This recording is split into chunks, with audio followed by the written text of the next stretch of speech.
Cloudflare, c'est un nom que presque personne ne connaît. Et pourtant, cette entreprise tient une partie d'Internet entre ses mains. Si elle tombe, une grande partie du web tombe avec elle. Et ce N n'est pas une exagération. Environ 1/5 du trafic mondial passe par ses serveurs. Autrement dit, Cloudflare CO est un peu, infrastructure cachée derrière des millions de sites que vous utilisez chaque jour. L'histoire commence étonnamment simplement. À l'origine, ce n'était même pas une entreprise de cybersécurité, mais un projet anti-spam. En 2004, Matthew Prince lance Project Honeypot pour traquer les robots malveillants. Mais très vite, il comprend qu'il peut aller beaucoup plus loin. Protéger les sites web, accélérer le chargement des pages, bloquer les attaques et rendre l'expérience Internet plus fiable. En 2009, Cloudflare naît officiellement avec 3 fondateurs, Matthew Prince, Lee Holloway et Michel Zatlyn. Et là, tout s'accélère. Cloudflare devient une sorte de bouclier global pour Internet. L'entreprise installe ses serveurs partout dans le monde, dans plus de 330 villes et plus de 100 pays. Son rôle est simple. Quand vous chargez un site, Cloudflare fait en sorte qu'il arrive plus vite, plus proprement et surtout sans se faire attaquer.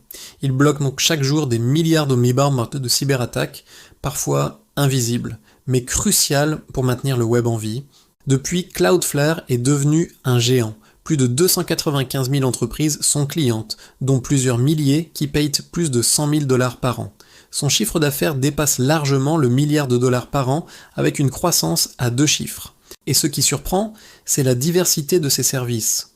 DNS, CDN, pare-feu, gestion du trafic, hébergement, stockage sans serveur, outils pour développeurs.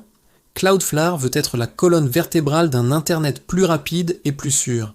Mais là où ça devient vraiment intéressant et inquiétant, c'est la question de la centralisation. Cloudflare est tellement présent, tellement indispensable, que lorsqu'il tombe, une partie d'Internet s'effondre. C'est ce qui est passé lors de la panne mondiale récente. Un simple incident chez Cloudflare, et d'un coup, des milliers de services se retrouvent inaccessibles. X, ChatGPT, des sites d'entreprise, des services cloud, tout s'est mis à planter en cascade. Un seul point de défaillance pour tout le monde. Et il y a un autre aspect surprenant. Cloudflare n'est pas seulement un protecteur, parfois malgré lui, il devient aussi un hébergeur involontaire de contenus sensibles. Plusieurs études ont montré qu'une proportion anormale de sites extrémistes, désinformateurs ou douteux utilisent Cloudflare pour rester en ligne. L'entreprise s'en défend, mais son rôle dans la libre circulation du web soulève beaucoup de questions. Cloudflare a aussi été au centre d'attaques massives. Récemment, l'entreprise a bloqué la plus grande attaque DDoS jamais enregistrée. Plus de 37 téraoctets de données envoyées en moins d'1 minute. Un volume tellement gigantesque que si Cloudflare ne l'avait pas absorbé, des dizaines de sites auraient été mis hors ligne dans le monde entier. Cloudflare, c'est donc ce mélange étrange entre un héros silencieux du web et un point faible potentiellement catastrophique.